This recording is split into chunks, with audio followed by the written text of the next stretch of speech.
Yes, well, as we get older and older, I'm 77 right now. You can't live forever, you know. So if this procedure I'm going to have to clean the blood doesn't work, then I've got probably a few more months to make it before my kidneys shut down, you know.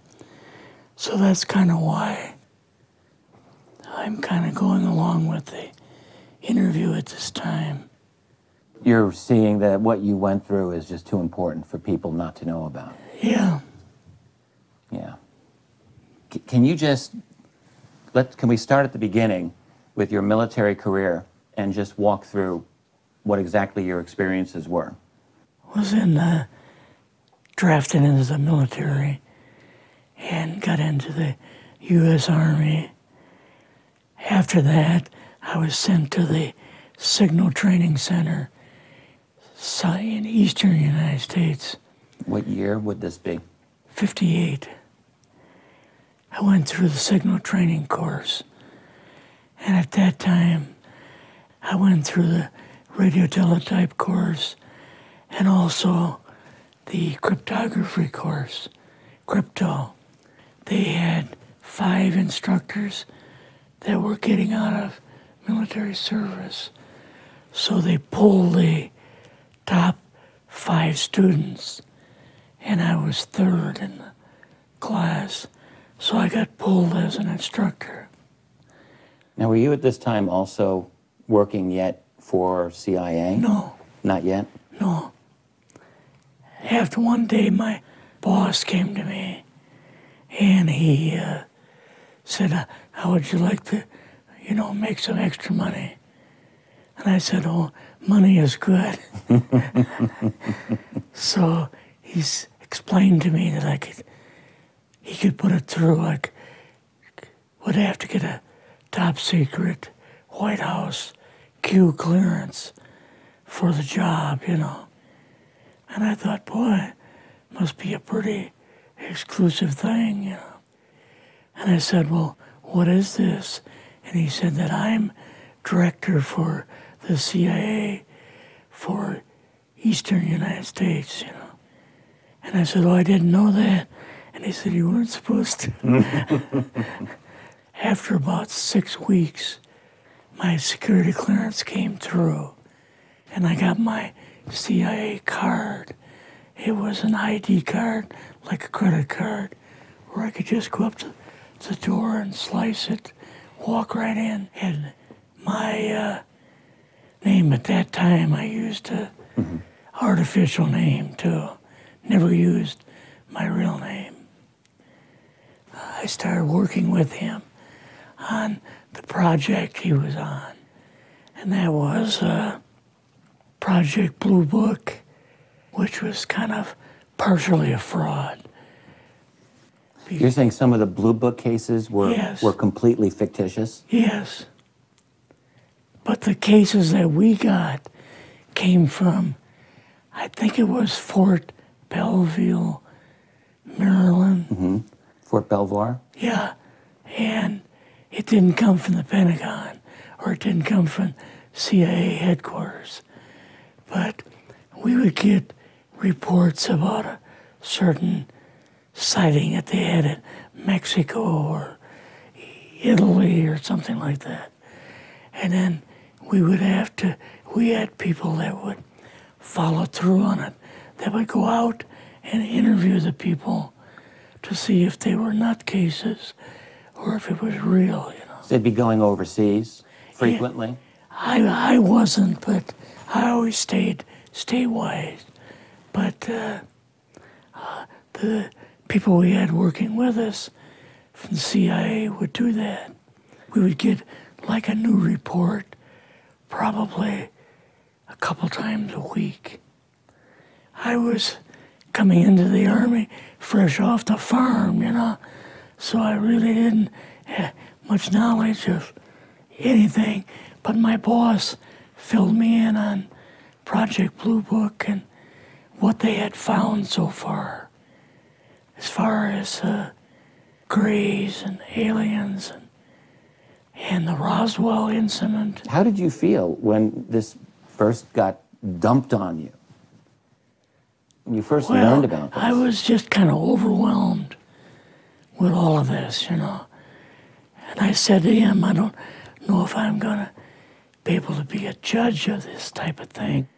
What's real, what's not, when I don't have much knowledge of it, you know.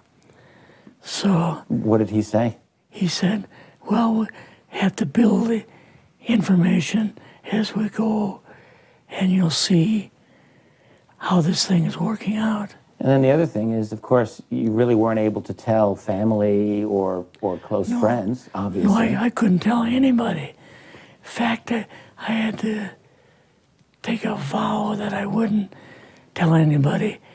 A lot of it for 40 years, and more of it for 50 years, which is up in 2010. You're doing all this crypto work, you're looking at images, photographs, video. It's 1958, maybe the fall of 58. What happened after this? At that time, the Project Blue Book thing kind of went pot, you know. If you remember, back in those days, they kind of declared it as a nothing, you know. Mm-hmm. Right. And they were telling the world all UFOs are misidentifications, hoaxes, balloons, psychological issues, whatever. Yes. Yeah.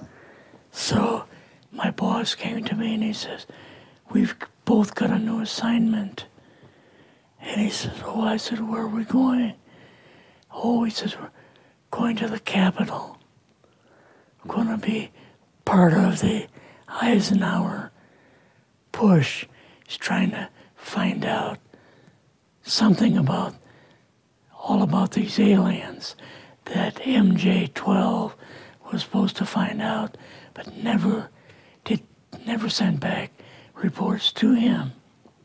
The MJ-12, the UFO control group, were they calling it MJ-12 yes. at that time? Yes. They called us in, went into the Oval Office, and President Eisenhower was there and Nixon, and they said, we called the people in from MJ-12 from Area 51 and S4, but they told us that the government had no jurisdiction over what they were doing. So being a general, past general, you didn't tell them to go to hell without any real good reason, you know. Mm-hmm. So he said, I want you and your boss to fly out there. I want you to give them a personal message. And he says, I want you to tell them, whoever is in charge, tell them that to get in, they have this week, coming week, to get into Washington and to report to me. And if they don't, I'm going to get the First Army from Colorado, and we're going to go over, we're going to take the base over. I don't care what kind of classified material you got. We're going to rip this thing apart. Eisenhower was going to invade yes, Area 51. Yeah, with the First Army. So you go out with your superior. Yes. You fly out. You land. What happens? Can you describe this whole process, what you saw? They took us the 13 or 15 miles south to S4 and like different garage door openings. Okay. And in these garage door openings, they had like different saucer crafts. The very first one had the Roswell craft in. It was kind of crashed up, but apparently every alien that was in it died except for a couple. So you see the Roswell craft, and what are some of the others that you see? Well, the Roswell craft was really strange because it looked like real heavy aluminum foil. We could rock next to it, and you could rock it. The whole thing probably weighed 150, 300 pounds. Could they tell what the source of power was of this craft? Yeah, it was like a reverse gravitational thing of some kind. In fact, one later on, I got the mathematical code for reversing gravity in a 3x5 card. I guess there are different types of grays and so on. How did you see that evidence? Well, at the later on at S4, we viewed the autopsy film, and then the colonel said, "What we've got in here is we're interviewing a gray alien." All right, right there. How did you feel at that moment? Well, I thought, boy, we had no idea we were going to see the real thing. All we saw was film. You had to have a little bit of heart racing at that moment. My boss was able to go in and had like a partial interview with him. So what did this gray alien look like? Could you describe him a little bit? This one looked a little bit oriental. So I'm just wondering if it looked almost human, what about this didn't look human? No, it didn't look human as far as the skin tone and basically the shape of it and the size. How was its head size compared with a normal human, for example? Brain was kind of a little bit bigger. And some of the nose was very, very small. And the ears were just like holes. Mouth was very small. Now, why were they bringing you out here at all, anyway, to see an alien? What was the point? To go back and tell the president they actually had one. So he did not know at this point if there was an alien at S4? No. What did you do then at Area? Were you done, or did you have other things to do with Yeah, S4? so basically we were kind of done, went back to Area 51. They took us into the main building, and there we saw a U-2, which of course we didn't know existed. And a model of the SR-71. Yeah, the Blackbird. So, but like I mentioned earlier, it was not a model of the current Blackbird. It's an earlier version. But an early version. Did you go directly to Washington after this? Yes. Or did you go somewhere else? How did they get, did you fly regular airline? Or we flew back to the commuter plane back to the air base, and then took President Eisenhower's Lockheed Electra back to Washington. You and your supervisor, Yeah. superior officer, and now you're meeting with the president? Yes. Can you describe this? Well, we met with him in, the second story of the old OSS warehouse building. And Eisenhower and Nixon were there, and also Hoover was there. So he asked us what was going on, and we told him about the alien, the whole situation, and the black projects and so on. And he was just totally shocked. He appeared for the first time to be worried. You know, like he was worried. I would think that Eisenhower would, he certainly knew that flying saucers were real. Yes. He knew that there were aliens. So I guess I'm just wondering, what would he have been, really surprised about? Surprised about the black programs. Eisenhower said, got to keep this thing completely secret. You know, can't talk about this. Your actual name is, I mean, the name you grew up with, that was a different name than what you had in the... I never used it in the CIA at all. Now, what about today? You're going on the public record, and this is still sensitive information, even though earlier you talked about, you know, security oaths that maybe expire after a certain period of time. 50 years.